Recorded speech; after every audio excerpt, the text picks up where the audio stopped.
행사가 있어서 11월 말쯤에 어느 지역을 여행하게 됐습니다. 그런데 벌써 성탄절 준비하느라고 크리스마스 트리를 아주 높게, 실내 카페였는데도 아주 높게 한 5m는 되는 것 같아요. 큰 트리를 만들어 놓고 막 장식을 많이 달아 놓고 그렇게 해놔서 좋더라고요. 그래서 그 앞에서 사진을 한 장 딱 찍었어요. 우리도 이렇게 하면 좋겠다 싶었습니다. 거기는 교회가 아니고 돈 버는 카페인데, 교회는 이렇게 소박하게 지내는데 세상은 엄청 화려하더라고요. 얼마나 빠른지, 본래 대강절 처음부터 이 성탄을 준비하는 건데 거기는 대강절 되기 한 주 전부터 벌써 다 장식해 놓고 예수님 오시기를 기다리더라고요. 근데 예수님 오시면 그들이 구원받을까 심판받을까 이런 생각이 들기도 했어요. 우리는 그렇게 화려하지 않아도, 규모가 크지 않아도, 소박하여도 우리의 믿음이 하나님께 상달될 줄로 믿습니다. 돈 버는 사람들은 그렇게 열심히 장식하고 그러는데 우리는 정말 예수님을 구주로 섬기면서 여러 이제 성탄을 준비하고 이렇게 하는데, 어떻게 보면 교회보다 더 막 요란하고 교회보다 더 막 심하게 그렇게 되는 것 같아서 역전된 거 아닌가 이런 생각도 들었습니다. 그러나 여러분, 진짜는 교회 안에 있는 줄로 믿습니다. 알맹이는 교회 안에 있는 줄로 믿습니다. 흉내낸다고 구원이 될까요? 화려하게 꾸민다고 구원받을 수 있을까요? 우리의 마음속 깊은 곳에 하나님을 믿는 예수님을 그리스도로 영접하는 믿음이 있어야 구원받게 될 줄로 믿습니다. 성탄절이 다가오면 성탄에 관련된 말씀들을 우리가 참 많이 읽지요.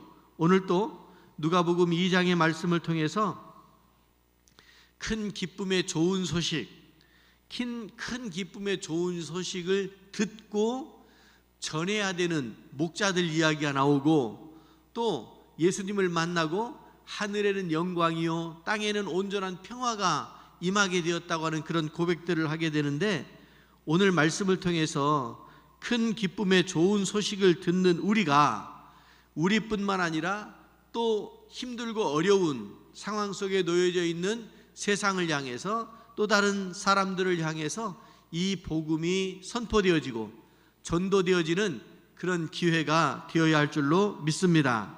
오늘 말씀 처음에 보면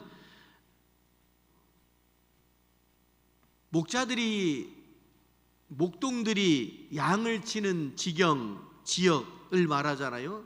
사실은 목자들이 양을 치는 지역은 도시가 아니지요.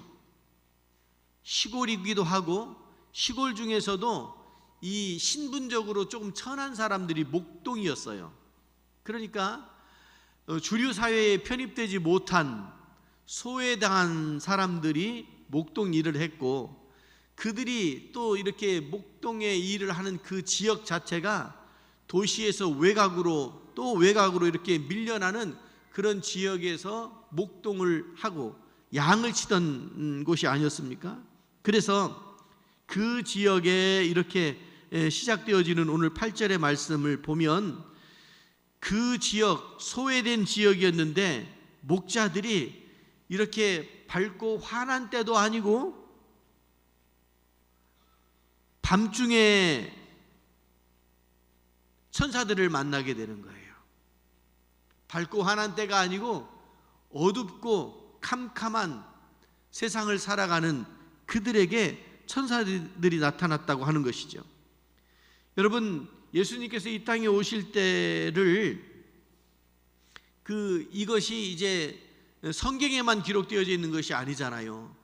예수님이 오셨다고 하는 것은 2000년 전에 유대의 유명한 역사가가 있었는데 요세푸스라고 하는 사람이 당시의 일들을 참 기록을 많이 해놨어요. 그분이 예수님이 그리스도다, 이거 성경에 있는 그런 내용으로가 아니고 당시의 정치적인, 정치, 경제, 문화적인, 종교적인 그런 일들, 특히 전쟁, 유대 전쟁사를 비롯해서 전쟁에 관련된 이런 역사들을 쭉 기록을 했어요. 옛날 요세푸스 기준으로 옛날 이야기가 아니라 자기가 살고 있는 시대의 이야기를 글로 많이 남겨놓은 것이 있어요. 그래서 예수님의 탄생을 성경에만 있는 것이 아니고 요세푸스의 역사를 보면 그곳에 이제 헤롯 대왕이 통치할 때, 헤롯 대왕 통치 말년에 예수님께서 태어나요. 그리고 그 헤롯이 예수님을 죽이려고 했거든요. 그러니까 그 예수님께서 애굽으로 피난 가잖아요. 그렇게 하고 이 헤롯이 곧바로 1년 정도 후에 있다가 죽어요. 그리고 그의 아들 헤롯 아켈라오가 왕이 되었을 때 예수님께서 이제 이렇게 다시 나사렛으로, 베들레헴에서 태어나셨다가 애굽으로 가시고 애굽에서 사셨다가 이제 나사렛으로 가서 살게 되는 거예요. 이 사이에 왕이 바뀌었잖아요.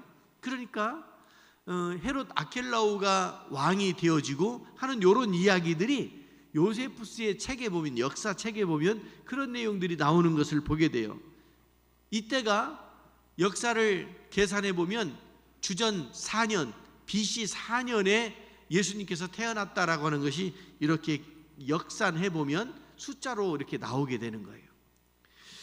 예수님께서 이렇게 태어나실 때 많은 동방박사나 안나 할머니나 시므온 할아버지나 이 들판에 있던 목자들이나 이런 많은 사람들에게 하나님께서 천사들을 통해서 계시해 주시고 보여주시고 축하하고 경배하게 하셨다는 거 아닙니까?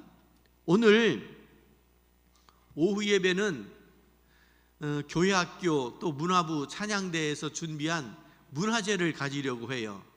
하나님이 아들 예수 그리스도를 이 땅에 보내신 것을 기념하고 축하하고 감사하는, 그런 경배하는 그런 시간을 가지려고 하는데, 예수님께서 이 땅에 아기 예수로 오셨을 때 그때 이제 많은 사람들을 통해서 적어도 영적으로 깨어있는, 영성이 깨어있는 자들을 통해서 아기 예수님 탄생을 축하하는 그런 일들이 쭉 있었고, 그 중에 오늘 누가복음 2장 8절에 이제 양떼를 지키는 이 목자들을 통해서, 천사들을 통해서 주시는 말씀이 큰 기쁨의 좋은 소식을 우리에게 전해줬다라고 하는 것이죠.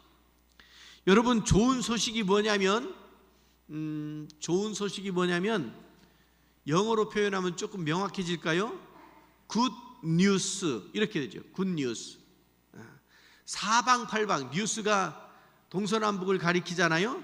사방팔방 전해져야 되는 좋은 이야기, 좋은 뜻, 예수님이 탄생된 것은 굿 뉴스이고 좋은 소식이다라고 하는 그런 의미 아니겠습니까?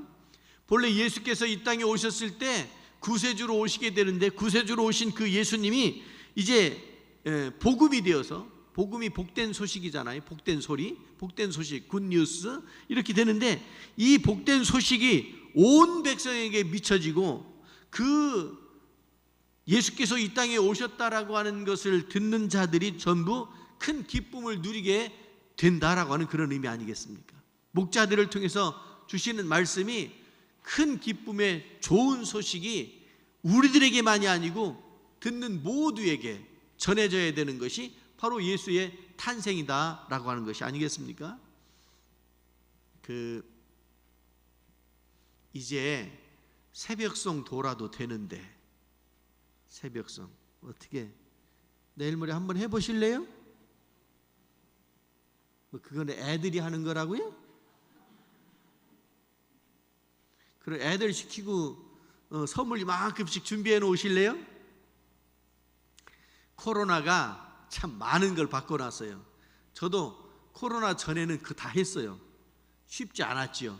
그러면 또 뭐 우리 할머니 권사님들 막 집에다 이만큼 걸어놓고 도저히 그 시간에는 못 기다려요. 그런 분들은 문에다 걸어놓고, 또 어떤 장로님은 굳이 또 다 들어와가지고 찐빵인가 호빵인가 그거 먹고 가야 된다고 시간이 막 늘어지는데, 그렇게 복음을, 아기 예수의 탄생을 전하는 새벽 성도는 그런 분들을 환영하는 그런 준비들을 쭉 하고, 그렇게 해서 이만큼 선물 보따리 가지고 오면, 그러면 그걸 또 아이들에게 다 나눠주느라고 과자 봉지를 만들어서 과복 만들어 가지고 나눠주고 성도들이 함께 나누고 하던 그런 정감 있는 성탄절이 언제였지?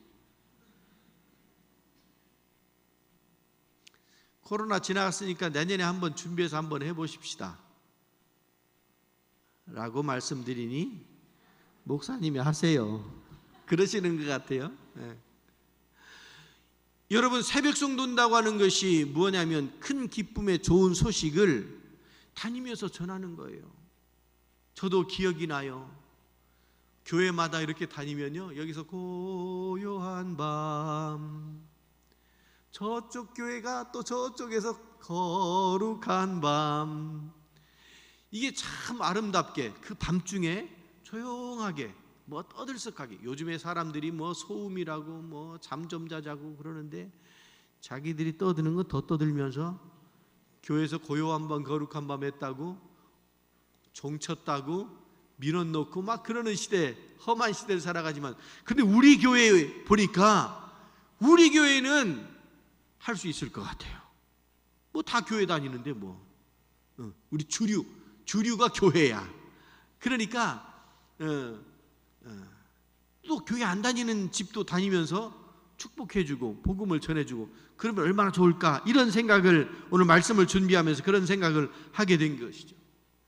사방팔방 다니면서 전해져야 될 말씀이 큰 기쁨의 좋은 소식, 아기 예수님께서 태어났다라고 하는 거 아니겠습니까? 여러분, 이 양떼를 지키는 자들에게, 모든 사람에게 미치는 구원의 기쁜 소식을 전해야 되는, 근데 그때 당시에는, 예수님 태어날 때 당시에는 사실은 정치적으로 로마의 식민 상태에 있었죠. 그러니까 정치적으로, 그러니까 경제적으로도 얼마나 어려웠는지 몰라요. 가이사에게 세금을 내야지요, 국가에 세금을 내야지요. 그 이중 과세가 돼가지고 경제적으로 굉장히 어려웠던 그런 시대를 살아갔던 그런 막 그 혼혈되어져 가지고, 본래 유대인들은 단일 민족이었는데 혼혈되어지죠. 문화가 막 섞이죠. 그러니까 정신없었던 때가 예수님 태어날 때였단 말이에요. 태어나기 직전에 사람들이 기다렸어요.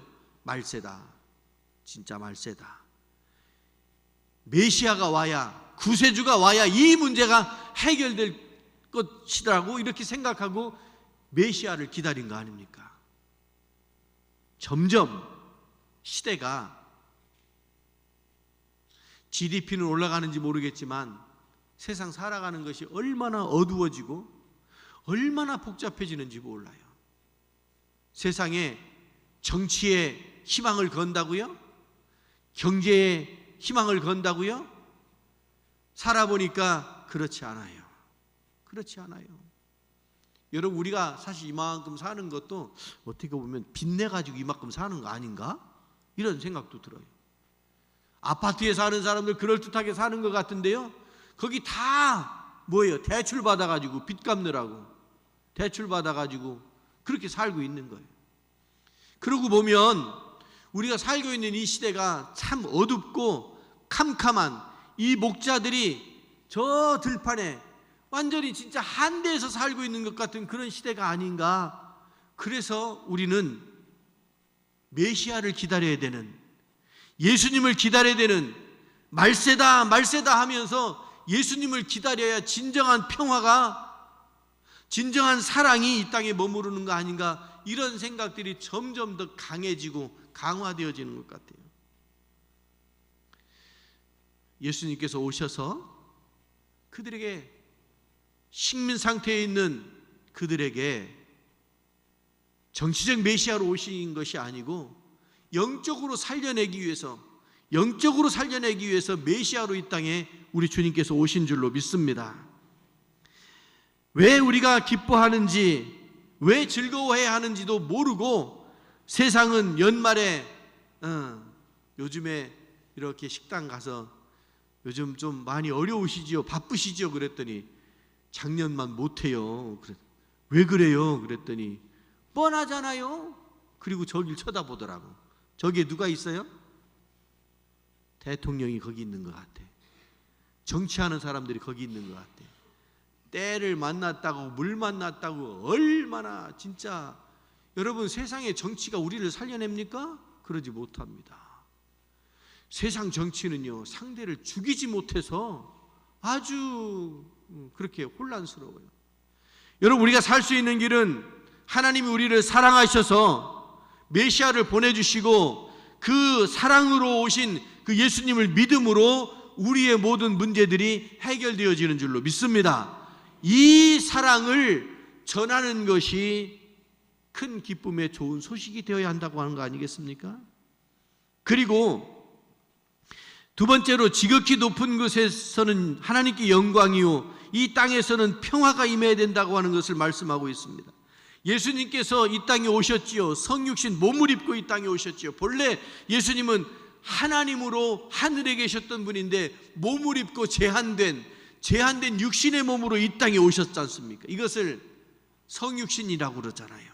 육신의 몸을 입고 이 땅에 오셨다. 그리고 예수님께서 이 땅에서 공생애를 마치고 십자가를 지시고 부활 승천하셔서 다시 하나님께로 올라가셨잖아요. 이것을 성육신이라고 이야기하고 부활 승천하신 것이라고 이야기하는데, 인간의 형상을 입고 이 땅에 오신 하나님께서 우리를 죄로부터 사하셔서 구원하시기 위해서 오신 그 예수님이 오셨기 때문에 하늘에는 영광이라 이렇게 말씀하는 거예요. 여러분, 하나님의 능력을 보여주신 거예요. 하나님께서 능력을 보여주셨기 때문에 하나님께 영광을 돌려드리는, 영광을 밝히 드러내는 사건이 뭐냐면 예수님께서 이 땅에 오신 사건이거든요. 그래서 하나님께는 하늘은 영광이고 이 땅에는 평화다라는 말씀이 뭐냐면 예수 그리스도의 중보의 사역, 구속의 사역, 죄를 용서하고 우리가 죄 씻음 받고 구원받는, 그래서 진정한 평화가 이 땅에 머무르게 되는, 그래서 하늘에는 영광이요 땅에는 평화다, 이런 고백을 하게 되는 거 아니겠습니까? 여러분, 용서받은 사람이 또 다른 사람을 용서할 수 있는 거 아니겠습니까? 자기 목소리만 내고 자기 주장만 하면 거기에 어떻게 예수의 사랑이 머무를 수가 있겠냐고요. 사랑하고 용서하는 그 자리에 우리 주님이 함께 하시는 줄로 믿습니다.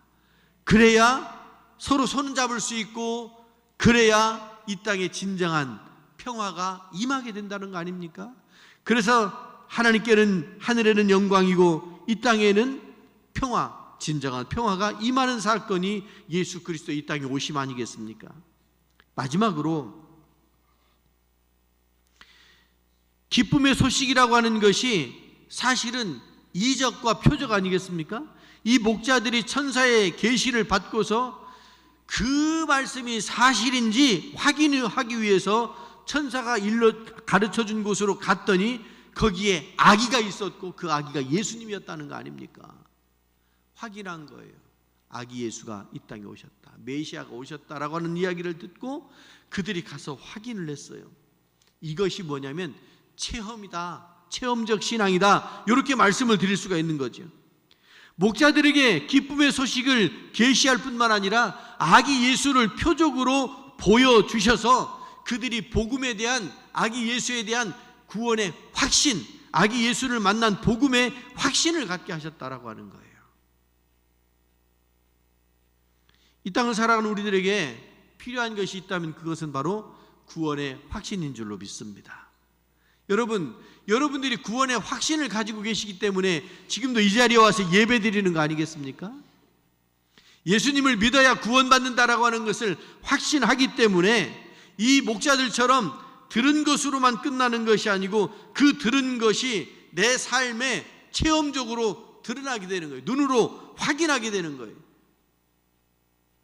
표적을 확인하게 되는 거예요. 이러한 구원의 확신 가운데 세워지는 사건이 바로 아기 예수께서 이 땅에 오신 사건이라, 이렇게 말씀을 드릴 수 있지 않겠습니까?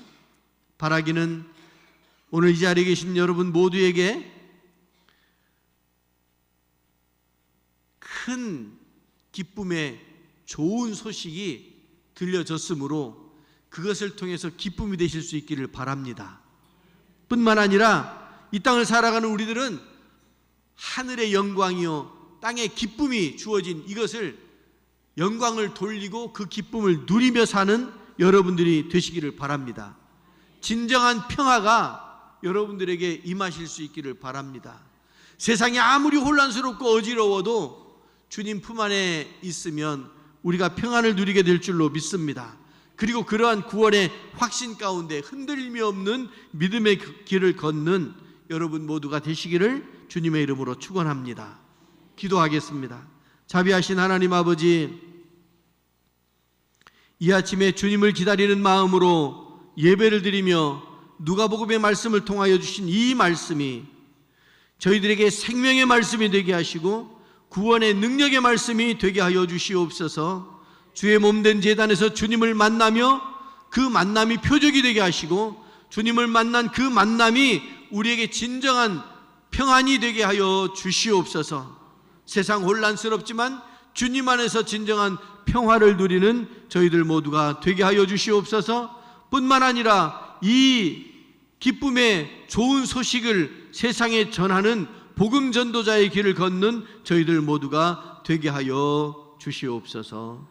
예수 그리스도 이름으로 기도드리옵나이다. 아멘.